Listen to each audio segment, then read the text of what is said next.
Magazine, নাটক, cinema, paper, পত্রিকা অথবা যে কোনো মাধ্যমে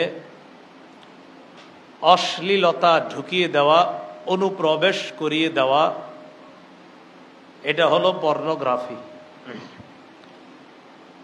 পর্নোগ্রাফির মূল উদ্দেশ্য হলো উলঙ্গ অথবা অর্ধালঙ্গ শরীরের বিভিন্ন অঙ্গ প্রত্যঙ্গ প্রদর্শন করে বিশেষ করে মুসলিম তরুণ তরুণীদেরকে যৌনতায় প্রলুব্ধ করা, এটা হলো পর্নোগ্রাফির মূল উদ্দেশ্য।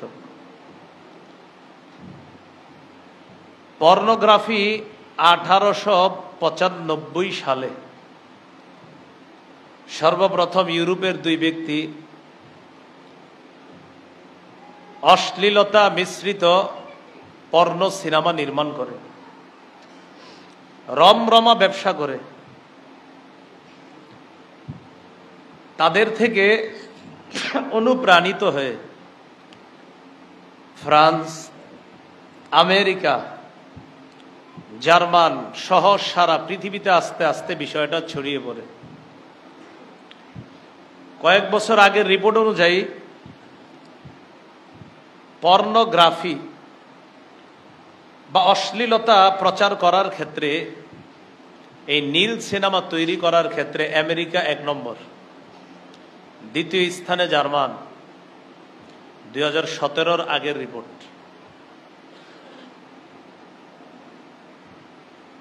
পৃথিবীর প্রায় 4.6 মিলিয়নেরও বেশি পর্নো আছে ইন্টারনেট।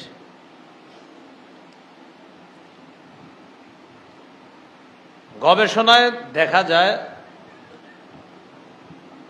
প্রতি সেকেন্ডে, 2006 রিপোর্ট অনুযায়ী 2006, প্রতি সেকেন্ডে সার্চ ইঞ্জিনে ADULT, অ্যাডাল্ট ওয়ার্ড বা অ্যাডাল্ট শব্দটা প্রতি সেকেন্ডে 372 জন মানুষ ইন্টারনেটে লেখে। অর্থাৎ তারা অশ্লীল সিনেমা দেখতে চায় প্রতি সেকেন্ডে 372 জন। 2006 রিপোর্ট।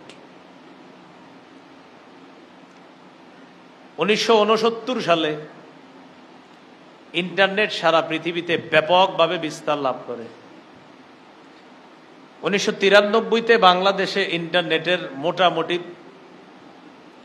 পদচারণা শুরু। 1996-তে সবার জন্য ইন্টারনেট ব্যাপকভাবে উন্মুক্ত করে দেওয়া হয়। 2010-11-তে সহজলভ্য করা হয়।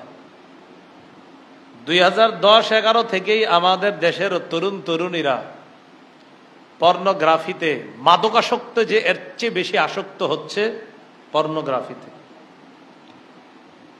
2012-তে গিয়ে এটা আরো বাড়ছে। 13-তে গিয়ে ক্ষতির মোটামুটি যা হওয়ার হয়ে যায়। 14-15-তে গিয়ে চূড়ান্ত ফলাফল, জীবনটাই এমন অবস্থায় গিয়ে দাঁড়ায় ওই তরুণ তরুণীদের, এক পর্যায়ে পাগলের মতো হয়ে যায়। এটা ছাড়া আর কিছু বুঝে না। যতই বুঝাক তার এটা একটা নেশা। সে শত বলে যে আমি আর এটাতে আসক্ত হব না, এরপরে হয়ে যায়। এটা ওলামায়ে কেরাম বেশি বলতে পারবে, কেন তাদের কাছে এই জাতীয় লোকগুলা আইসা বলে বিষয়গুলা, বলার পর আবার খোঁজ নেয়, আবার ওই কাজে জড়িয়ে পড়ে।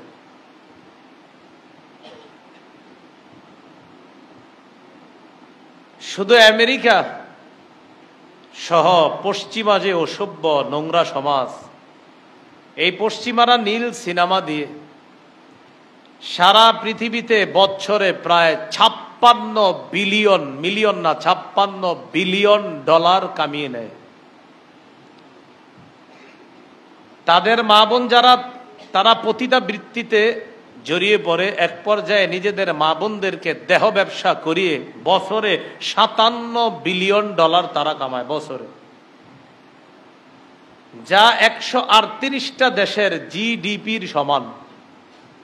138 জিডিপি বুঝেননি? জিডিপির একটা হিসাব বের করে দেবো প্রতি বছর, সে দেবেন gross domestic product, GDP, gross GD, domestic P product. পুরা দেশের বিভিন্ন হিসাব নিকাশ একটা বের করা হয় আর কি, একটা বাৎসরিক আয়। 38টা দেশের জিডিপির যেই হিসাব, এক বছরে এই নীল সিনেমা আর পশ্চিমারা দেহ ব্যবসা, এটার মাধ্যমে তারা 56 বিলিয়ন হলো এই পর্নোগ্রাফি অশ্লীলতা দিয়ে কামায়, আর 57 বিলিয়ন কামায় হলো আপনার দেহ ব্যবসা ইত্যাদি দিয়ে, যা 138টা দেশের বাৎসরিক হিসাবের সমান। 138টা দেশ, রাষ্ট্র। এখন হ্যাঁ, এই যে গোপন গুনাহটা পর্নোগ্রাফি, এটার মূল টার্গেট কিন্তু মুসলমান। মূল টার্গেট, তাদের মূল টার্গেট মুসলমানের চরিত্র ধ্বংস করা। এই পর্নোগ্রাফিতে আসক্ত হওয়ার ফলাফলে কি হয়? এক নাম্বার ক্ষতি, সবচাইতে উত্তম অবয়বে যে মানুষ আল্লাহ বানিয়েছে, এই মানুষটা একটা বিকৃত রূপ ধারণ করে অমানুষে পরিণত হয় পর্নোগ্রাফির মাধ্যমে, পুরো অমানুষ। আল্লাহ পাক রব্বুল আলামিন সূরা মুমিনের 64 নম্বর আয়াতে বলেন, ওয়াসাওয়ারাকুম ফাআহসানা সুওয়ারাকুম, তিনি তোমাদেরকে গঠন করেছেন। ফাআহসানা সুওয়ারাকুম, তোমাদের গঠনটা কত সুন্দর করেছেন তিনি। সুবহানাল্লাহ, আমাদের গঠনটা কত সুন্দর করেছেন। যেখানে নাক কান যা দেওয়ার ঠিক সেখানে আল্লাহ দিয়েছেন। আল্লাহ বলেন, ইয়া আইয়ুহাল ইনসান মা গাররাকা বিরাব্বিকাল কারীম, ও মানুষ, কিসে তোমাকে সম্মানিত রবের ব্যাপারে ধোঁকা দেয়, প্রতারণা করে? আল্লাযী খালাকাকা, যে তোমাকে সৃষ্টি করেছেন। ফাসাওয়াকা, তোমাকে সুগঠিত করেছেন। ফাআদালাকা, সুষম করেছেন, যেইভাবে যা দেওয়া দরকার তা করেছেন। ফি আইয়ি সূরাতিম মা শাআ, যেই আকৃতিতে তিনি চেয়েছেন। রক্কাবাকা, তোমাকে সুন্দরভাবে আল্লাহ কত সুন্দর আকৃতিতে গঠন করেছেন। পর্নোগ্রাফির মাধ্যমে এই সৌন্দর্য যেটা আল্লাহ মানুষকে দান করেছিলেন, যে সর্বোত্তম মানুষ বানিয়েছি আমি সবচেয়ে সুন্দর আকৃতি দিয়ে, মুসলমানরা এটার মাধ্যমে একটা অমানুষে, পশুতে পরিণত হয়ে যায় এটাতে আসক্ত হতে হতে। সূরা 3-এর 4 নম্বর আয়াত আল্লাহ বলেন, লাকাদ খালাকনাল ইনসান ফি আহসানি তাকওয়িম, আমি মানুষকে সৃষ্টি করেছি সবচেয়ে উত্তম অবয়বে। সূরা বনী ইসরাঈলের 70 নম্বর আয়াতে আল্লাহ বলেন, ওয়ালাকাদ কাররামনা বনী আদম, আমি বনী আদমকে সম্মানিত করেছি। সুবহানাল্লাহ, যে আল্লাহ আমাকে আপনাকে সম্মানিত করলেন, আপনি দরজা লাগিয়ে মা বাবার দৃষ্টির অগোচরে আর আল্লাহর দেখায়, সবার অগোচরে আর আল্লাহর দৃষ্টির মধ্যে আপনি কি করতেছেন? কেউ আপনাকে দেখতেছেন, আল্লাহ আপনারা দেখতেছেন। এটা আমাদেরকে পশুতে পরিণত করে দিচ্ছে। সূরা আরাফের 179 নম্বর আয়াতে আল্লাহ বলেন, উলাইকা কাল আনআম, এরা চতুষ্পদ জন্তুর মতো। বালহুম আদল, বরং এর চেয়ে আরো পথভ্রষ্ট, আরো নিকৃষ্ট। উলাইকা হুমুল গাফিলুন, এরা গাফেল, এরা উদাসীন।